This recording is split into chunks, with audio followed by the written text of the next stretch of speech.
नांदेड येथे इंददी चादर श्री गुरु तेग बहादूर यांच्या 350व्या शहीदी समागमानिमित्त 24 आणि 25 जानेवारीला हा 2 दिवसीय समागम कार्यक्रम होतोय, ज्यामध्ये पूर्ण महाराष्ट्र, पूर्ण मराठवाडा, देश दुनियातनं मोठ्या प्रमाणात भाविक या ठिकाणी येणार आहेत। तसेच 24ला माननीय योगीजी, माननीय दिल्लीचे सीएम आणि महाराष्ट्र सीएम, दोघी महाराष्ट्राचे उपमुख्यमंत्री आणि सर्व मंत्रिमंडळ, तसेच 25ला देशाचे गृहमंत्री श्रीमान अमित भाई शाह, त्यानंतर हरियाणा सीएम, आंध्राचे उपमुख्यमंत्री पवन कल्याणजी, तसेच बागेश्वर धाम, महाराष्ट्र सीएम आणि दोघी उपमुख्यमंत्री मंत्रिमंडळ या कार्यक्रमाला उपस्थित असणार आहे।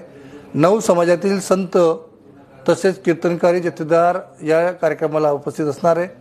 माझी सर्व या महाराष्ट्रातील या शीख असेल, सिकलीकर असेल, बंजारा असेल, लबाना असेल, मोहियाल असेल, सिंधी असेल, वाल्मिकी समाज असेल, त्यानंतर उदासीन आणि व संत नामदेव म्हणजे वारकरी संप्रदाय यांना आव्हान आहे की या कार्यक्रमाला आपण जास्तीत जास्त लोकांनी या कार्यक्रमामध्ये यावं आणि गुरुसाहेबांच्या प्रती आपली श्रद्धा अर्पण करावी।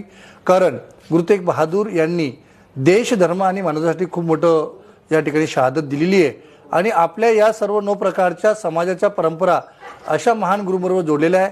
हा ऐतिहासिक कार्यक्रम म्हणजे गुरु गोविंद सिंगांच्या नंतर 300 वर्षानंतर पहिल्यांदा 300 वर्ष लागली की हे 9 समाज एकत्र आली आणि गुरुची अशा महान गुरूंचा इतिहास हा जनजनपर्यंत पोहोचवला जातोय।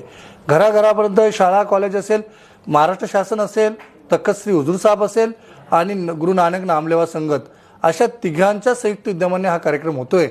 मी तर महाराष्ट्र शासनाचं विशेष म्हणजे माननीय देवेंद्रजींचं मनापासून आभार व्यक्त करेन की ज्यांनी आमच्या अशा महान गुरूंचा हा इतिहास हा शाळांच्या अभ्यासक्रमामध्ये समावेश करण्याचं कार्य केले।